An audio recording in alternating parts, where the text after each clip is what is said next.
Buenos días, jóvenes. Continuamos con el tema de la ley del impuesto sobre automóviles nuevos y esta es la segunda parte para concluir la teoría y artículos de la dicha ley. En la clase anterior veíamos algunos artículos donde se describían conceptos como la enajenación de automóviles nuevos, que estos pueden ser desde la primera enajenación por el consumidor, por parte del fabricante y el ensamblador, entre otros, o puede ser también la importación definitiva de automóviles. Vimos también algunos conceptos como los limitantes o los parámetros, la tabla para hacer el cálculo del ISR y entre otros métodos para poder calcular dicho impuesto. Conceptos como automóviles, franja fronteriza, comerciante, fueron lo que vimos la clase anterior. Ahora nos vamos a ir hasta el artículo 9, donde vemos más conceptos acerca de este tema. Dice así, artículo 9 de la Ley del Impuesto sobre Automóviles Nuevos. Se considera que se enajena un automóvil en el momento en que se realice cualquiera de los siguientes supuestos. Entonces, estamos viendo aquí cuándo es que se está enajenando dicho automóvil. Número 1, cuando se envíe el adquiriente o a falta de envío al entregarse material del automóvil. ¿Sí? Eso, o sea, totalmente o una porción de. Cuando se pague parcial o totalmente el precio de dicho automóvil. Esto quiere decir que aun cuando no se envíe el automóvil, pero si existió un pago de una parcialidad o total del precio, se entiende que se está enajenando el automóvil o cuando se expide el comprobante de enajenación. Y esto también tenemos que entenderlo por el hecho de que aun cuando no se envíe el automóvil, aun cuando no exista un pago de por medio, pero se haya expedido el comprobante por dicha enajenación, entonces se entiende que se está enajenando un automóvil en este caso. También menciona que al incorporar el activo fijo o al transcurrir el plazo de un año a que se refiere el primer párrafo del artículo 6 de dicha ley. Vamos hasta aquí. En el artículo 6, recordando un poco esto, menciona el concepto de la enajenación y aquí se mencionaba también que la enajenación puede darse también al momento de que se adquiere este activo y se registra entre los activos fijos de la empresa. Como dice aquí, se entiende que los automóviles se incorporan al activo fijo cuando se utilicen para el desarrollo de las actividades de dicha empresa. Así que ya sea el uso, ya sea la contabilidad, ya sea un pago, ya sea simplemente enviar el automóvil, se está enajenando. Por lo tal, en cualquiera de estos cuatro sucesos, se tiene que calcular dicho impuesto para el pago de contribuciones. Es importante reconocer eso, ya que muchas personas por lo regular piensan que hasta que entregan una porción de dinero es que van a pagar también una porción del impuesto, pero vemos que en la ley no es así. Puede haber otras situaciones en las que generen dicho impuesto. En el artículo 10 menciona que tratándose de automóviles importados en definitiva por personas distintas al fabricante, el ensamblador, a sus distribuidores autorizados o a los comerciantes en el ramo de vehículos, el impuesto a que se refiere esta ley deberá pagarse en la aduana mediante declaración. Aquí vemos que dicho impuesto, cuando es por medio de un particular, tiene que pagarse ahí en esa misma sección de la aduana. Desde el artículo 1 mencionaba y mostraba yo una imagen donde nos ejemplifica un poquito más dónde es este lugar de las importaciones, en la sección aduanera donde las personas que acceden a nuestro país, ya sea por Estados Unidos en el norte o por un país que colinde con México al sur, tienen que declarar dichos automóviles nuevos.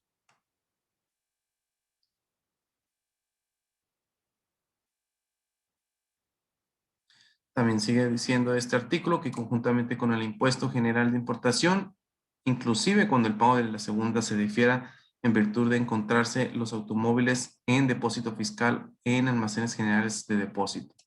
No podrán retirarse los automóviles de la aduana, recinto fiscal o fiscalizado sin que previamente se haya realizado el pago que corresponde conforme a esta ley. Esto es importante aclarar, ya que la ley autoriza a estos recintos fiscales. Aquí tenemos, ejemplo 1, una aduana.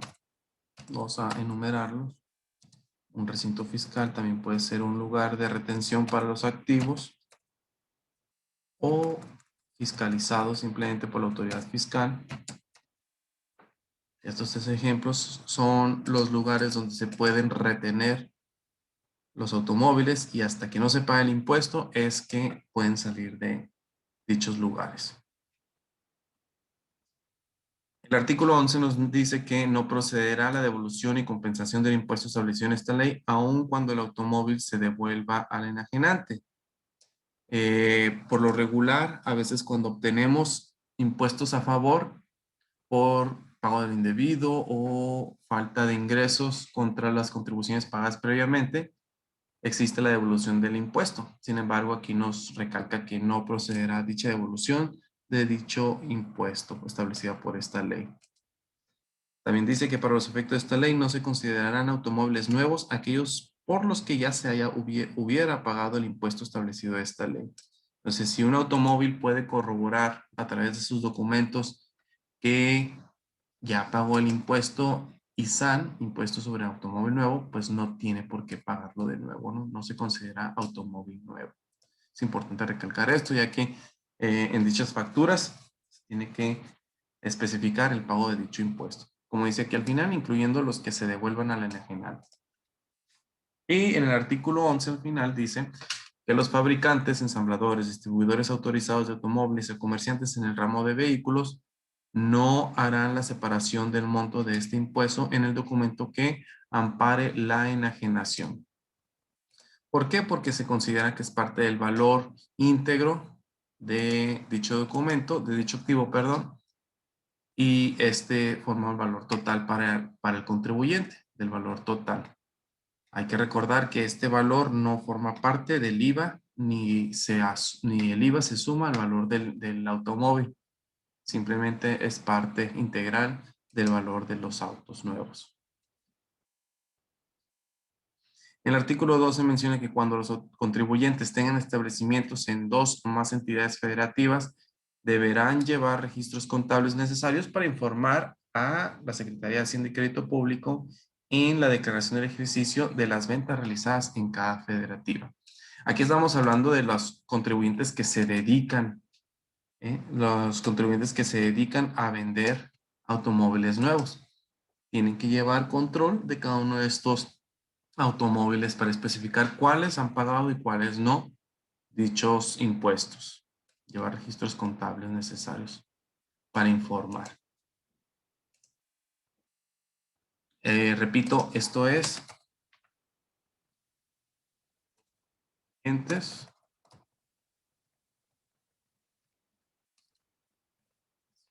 de clientes compran nuevo, no están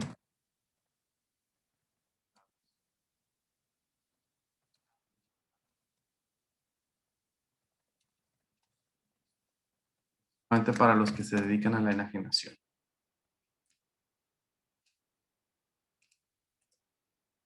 El artículo 13 dice lo siguiente.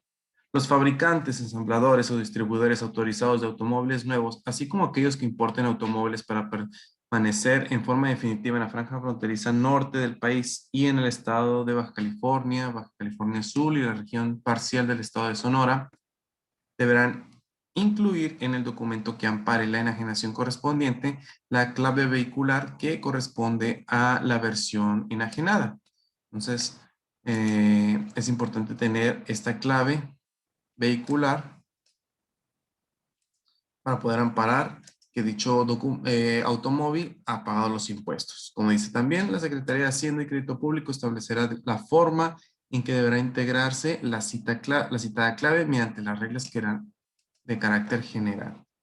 El valor del vehículo enajenado deberá estar expresado en el comprobante correspondiente en moneda nacional. Esto también es un punto importante a aclarar,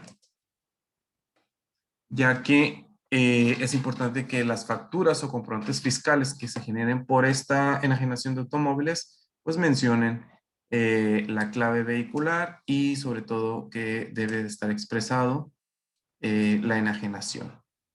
El valor debe estar expresado en el comprobante. Datos importantes que deben de ocupar esas facturas que corresponden a automóviles nuevos. Por último, en cuanto a la teoría fiscal de estos artículos, vamos a ver el Fondo de Compensación del ISAN. El artículo 14 menciona lo siguiente. Se crea un fondo de compensación de impuestos sobre automóviles nuevos para resarcir a las entidades adheridas al Sistema Nacional de Coordinación Fiscal y que tengan celebrado con la Federación convenio de colaboración administrativa en materia del impuesto sobre automóviles nuevos, de la administración de ingresos derivadas de la ampliación de la exención de este impuesto que se otorga mediante el artículo 8 del decreto, por lo que se establece las condiciones para la importación definitiva de vehículos automotores usados, publicado en el Diario Oficial de la Federación del 22 de agosto del 2005, equivalente a la cantidad de a 1.589.492.298. Con este punto solamente cabe aclarar que existe este fondo de compensación a nivel nacional y con este se estima entregar por todo el impuesto que se recaude por dicha contribución, es decir, todos los impuestos, el dinero más bien que se recaude por el impuesto del ISAN, se supone que se va a distribuir en las distintas entidades de la República conforme al porcentaje que ya se estableció previamente. Dice así, mensualmente se distribuirá la cantidad que resulte de dividir el monto establecido en el primer párrafo de este artículo entre las 12 a las entidades federativas de acuerdo a los coeficientes de distribución de la siguiente tabla.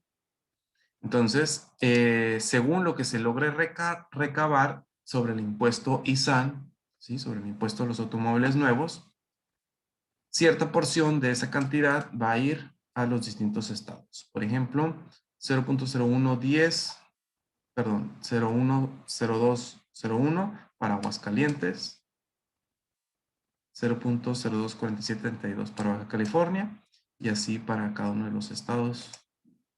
A nosotros en Sonora nos toca el 0.026867 de la cantidad que se llegue a recaudar en un año fiscal sobre este impuesto. ¿Sí? Entonces, este fondo lo maneja el Estado, perdón, la Federación, con el fin de poder distribuir este dinero a través de las distintas entidades que pueden manejar dicha contribución. También continúa diciendo que el Ejecutivo Federal, a través de la Secretaría de Hacienda y Crédito Público, distribuirá los recursos del fondo a que se refiere el segundo párrafo de este artículo dentro de los primeros 25 días de cada mes y se considerará como pago definitivo. La entidad federativa de que se trate deberá distribuir cuando menos el 20% de los recursos que reciba de este fondo a los municipios de la entidad, que se distribuirá entre los últimos en la forma en que determine la legislatura definitiva.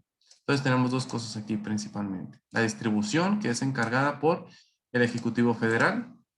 El Ejecutivo Federal, a través del trabajo de la Secretaría de Hacienda, ¿sí? Estos dos grupos que tenemos aquí distribuirán los recursos del fondo. Todo el dinero que se acumule será distribuido por esas dos entidades y una vez que llegue a las entidades respectivas, todos estos estados que tenemos aquí, son esos mismos gobiernos estatales que deberán distribuir cuando menos el 20% a los fondos municipales de dichas entidades.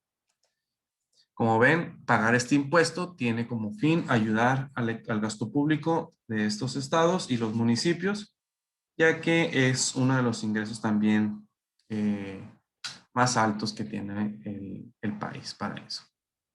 Hay otro párrafo como el monto del fondo a que se refiere el primer párrafo de este artículo se determinará anualmente en el presupuesto de egresos de la Federación. Y menciona cómo se calcula y cómo se actualizará también, aunque para efectos de evaluación no vamos a tratar ese punto. Para concluir esta parte, menciona los artículos transitorios que están al final y estos dan información precisa acerca de este impuesto, sobre todo de las tasas que se manejan o se han manejado año con año según sea el auto que se está enajenando. En los artículos transitorios solo me dediqué a presentarles las tablas del cálculo de impuesto a partir del 2016. Hay más artículos y otras tablas, pero debido a la evaluación y el tiempo, solo nos compete saber esta información. Por ejemplo, si un contribuyente enajena o importa un automóvil en el 2016, esta sería la tabla con los límites, cuotas y tasas que utilizaría para dicho automóvil. Si un automóvil, y aquí están los limitantes, ¿no? Que mencionábamos anteriormente en el ejercicio para dicho automóvil también, si se genera o no el impuesto ISA. Más abajo tenemos la otra tabla para el 2017. Más abajo aquí. La tabla del 2017. Cambian los límites y la cuota y la tasa. También cambian los limitantes para saber si se calcula o no el impuesto. 2018, 2019, otra vez 2019, aquí está, es anexo 15, y también está anexo 15, parece que está duplicado, 2020 y 2021. Para todos los automóviles de este año sería esta la tabla para hacer el cálculo del impuesto. Y aquí el nuevo limitante que existe. Con esto concluiríamos la parte teórica y que se va a evaluar en los siguientes sábados. Cualquier duda, cualquier pregunta, estaría en contacto a través del correo y en la clase virtual. Que tengan buena tarde.